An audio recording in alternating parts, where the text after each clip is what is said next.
pa, hindi pa. Sige po, sige po.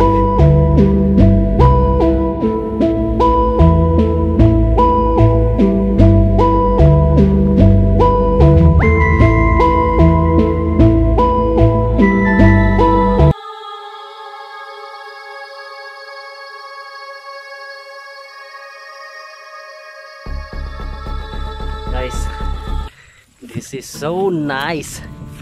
It's just like hitting two birds in one shot. Kapatawan. So, nakapag-bike na tayo, nakapag-hike na tayo. Nice. Yan. Andun yung bike natin.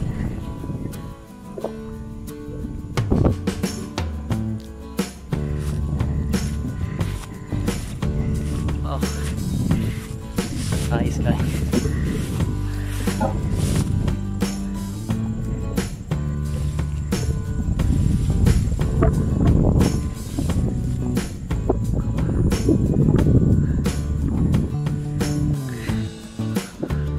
Magandang experience na yan mga kaibigan. Nakaabot tayo dito.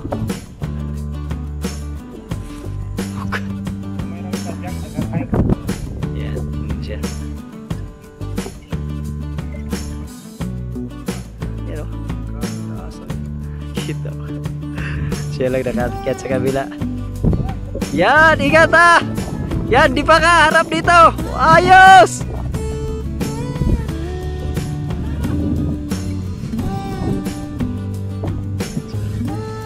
Wow.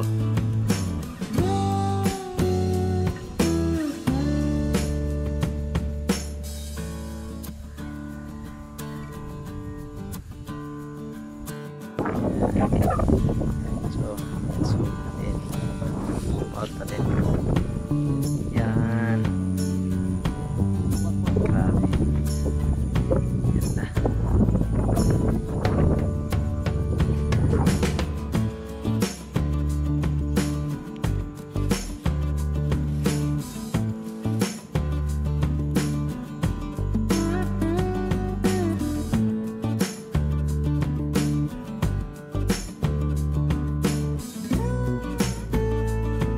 A few moments later.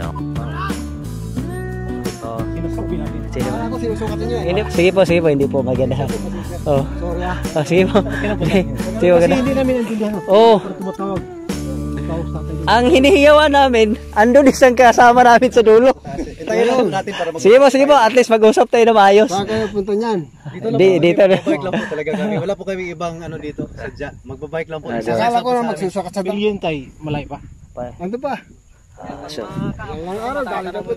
so mga kaibigan, yun yung Pilyen pala banda. So, andito tayo sa Sitio Baong, Barangay Bueno. At hindi na talaga tayo makakalusot pa hanggang Pilyen at malayo na. Oo. Tayo si Tatay. Tay Romeo de la Cruz, meron na po bang nakadaan dito ng mga grupo ng nagbibisikleta? Wala pa. So kami pa po. Kayo pa lang. Pakitain na natin mukha mo tay. Sige, sige. Mega shoutout sa ating kaibigan dito si Tatay Romeo de la Cruz. Tatay Romeo de la Cruz ay may 12 anak. 70 years old. 70 years old na po siya dito sa lugar na to. Kulang pa. Oh, siya magpapatunay sa atin mga kaibigan na tayo ang unang grupo. Sige tay. Ito. Mayroon na po bang nakapunta ditong ibang grupo, nakadaan na ibang grupo ng nagbibisikli, nagbabike? Wala kami. Ayun. So, napakasarap pakinggan mga kaibigan. Validated yun ha. Ayan. Patunay mga kaibigan, andyan yung ating bisikleta. Umabot tayo dito sa Sitio Baong. Sabi, meron na lamang 5 kilometro papuntang Sitio Pilyen. Oh. So, subukan natin ngayon at mamaya ay babalik tayo doon kina Tatay Romeo de la Cruz para doon tayo ay magpahinga. Ayan.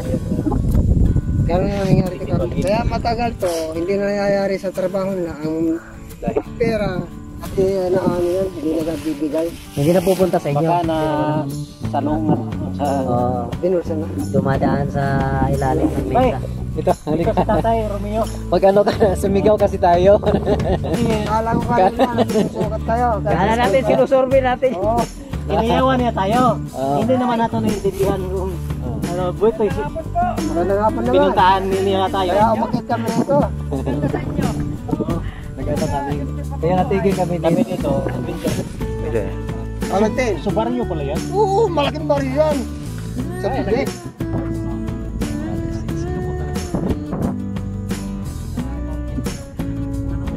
So, mga kaibigan na yan.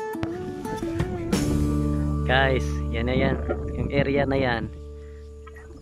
Yan na yan, banda yung Zambales. Yan, mga kaibigan nating locals dito ay nagsasabi talaga sa atin yung malayo pa yung Zambales, yung Butulan. So, focus tayo sa araw at sa oras. So,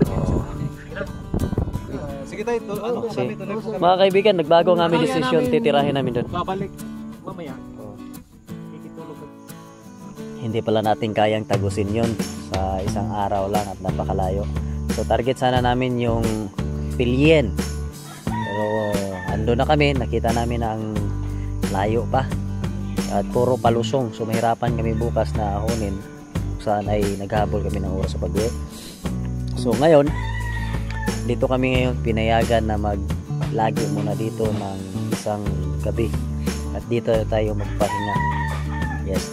So andito ang ating mga bisikleta. Parking na dito. Ayan. So mayroon tayong shelter na maliit. Ayan. Ayan mga kaibigan, so may chance tayong ating interviewin ng ating master planner sa lakad na to. So sa katauhan niya ni Gerson Paikan or sa kanyang YouTube channel, bigyan shoutout sa kanya, Gerson Pikes. Yes. So yan yung silipin yung mga kaibigan yung channel niya kasi yan yung sumugo doon sa bunganga ng Taal Volcano. Yes, yan yung main actor doon. So ating tatanong siya, anong masasabi mo pala sa ating Padjak adventure ngayon? Mga kapadyak, itong Butulan Tarlac adventure, tagal na namin na plano mga isang taon. Ngayon, kung may research ko doon sa mapa is galing monasteryo, may ano na, may highway na, may cemented road na.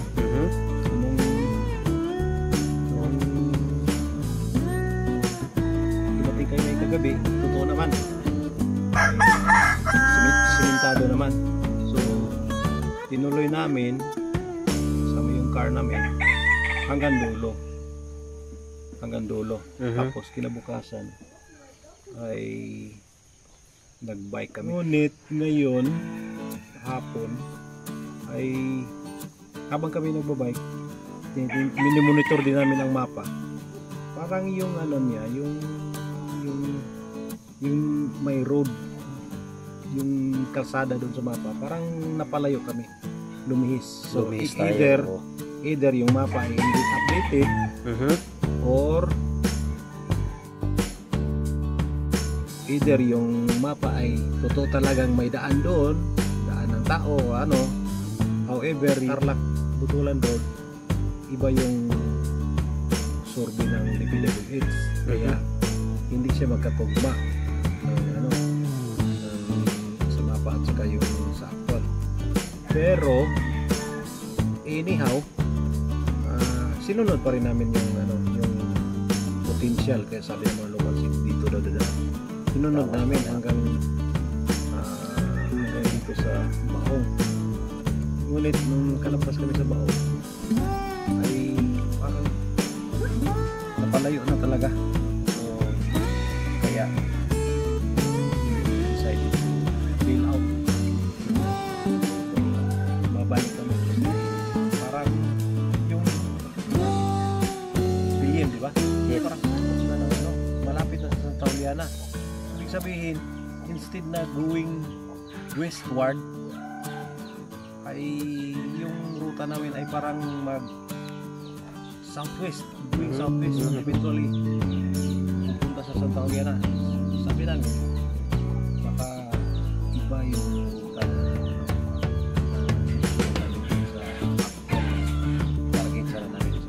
At sa mga oras na to ay naghahanda na rin tayo ng ating hapunan. Dito lang muna tayo tutulog at bukas ng umaga ay babalik na tayo doon sa Tarlac.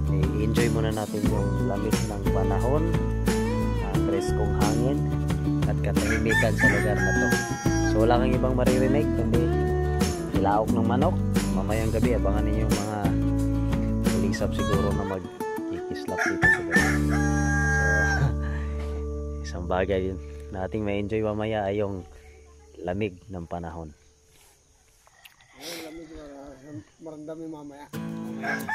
A few moments later. Mga kaibigan, yung manok na tutulahin natin tumatakbo na. Wala mo na. Tumatakbo eh.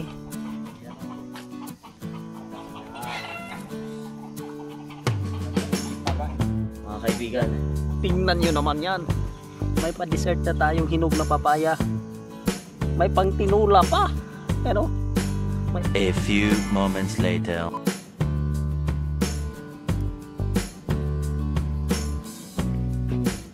Uy, pagkain mo. Masaya. masaya. Masaya parang may mga unexpected. Adventure lang.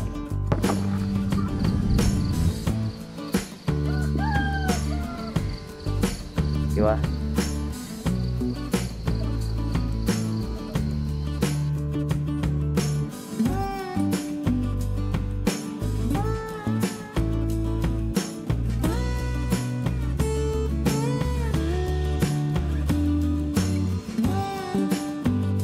Grabe mga kaibigan, sobrang lakas ng hangin ngayon. Yan, ang lamig. Hindi ako makatulog na maayos dahil ang lamig ng likod ko. Saba. Ayun, tama yun.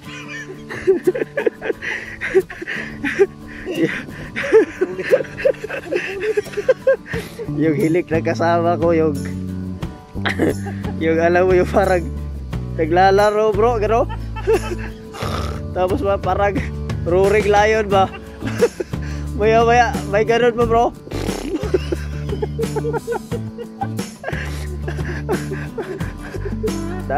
Sabayan mo pa ng napakalamig na hangin, lakas pa, pero ganun pa man mga kaibigan, masaya pa rin. Bakit?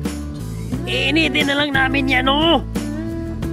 Tinulang manok na may papaya at saka may gabi pa. Yan oh. Maghahanda na kami mga kaibigan sa mga oras para maaga-aga kami mamaya maka-alis dito. Ayan mga kaibigan, nagpapapoy tayo para mainit natin ang ating tinulang manok. Ayan mga kaibigan, lapit ng kumulo ang ating tinulang manok. So mamaya tsitsibog na tayo. Ayan mga kaibigan, gaya na sinabi ko sa iyo, ito, sibuga na kami ngayon. Yan. Kung mag-bikepacking, hanap ng may mga makipagkaibigan. Ayaw magpalakas para malakas ang ating pagtulak. Parang power ano ba? Power tool natin. Kaibigan, i-enjoy natin ito. Ilan lang ito mga kaibigan sa mga manok na aming binawasan kagabi.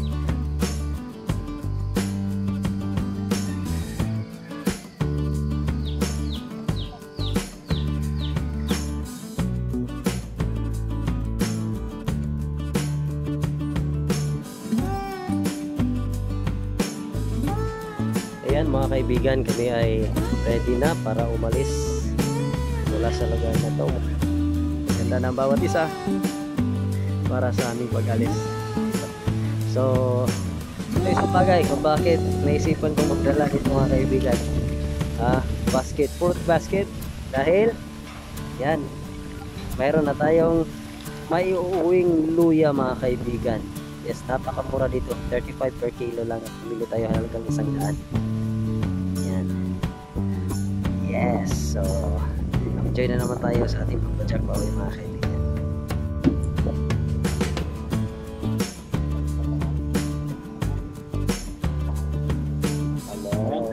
Romeo, salamat ah. Bye. Nakabalikan natin to. Yan mga kaibigan, tapos na tayo nakapagdasal at handa na tayo para Balikan. nagtumbahan na yung mga bike namin mga kaibigan. Dahil sa lakas ng hangin dito talaga. Yan. So yan. So magsisimula na tayo mga kaibigan.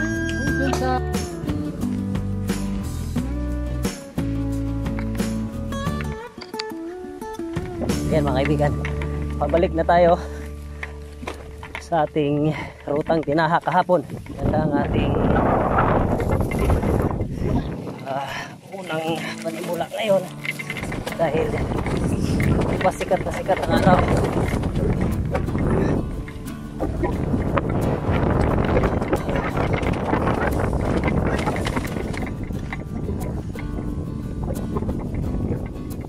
Woo!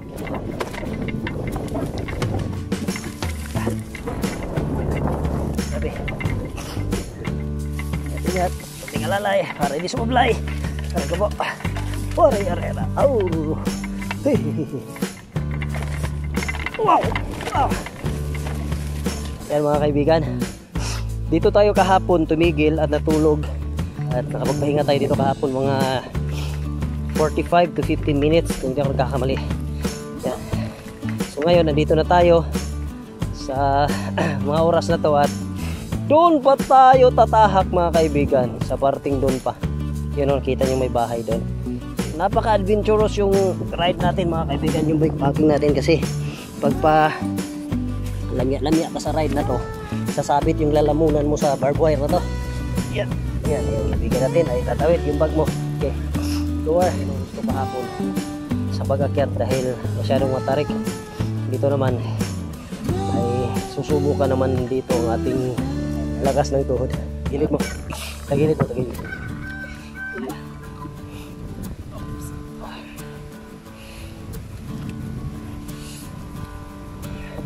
Okay. So, lower. Ayan guys, so nakatawid.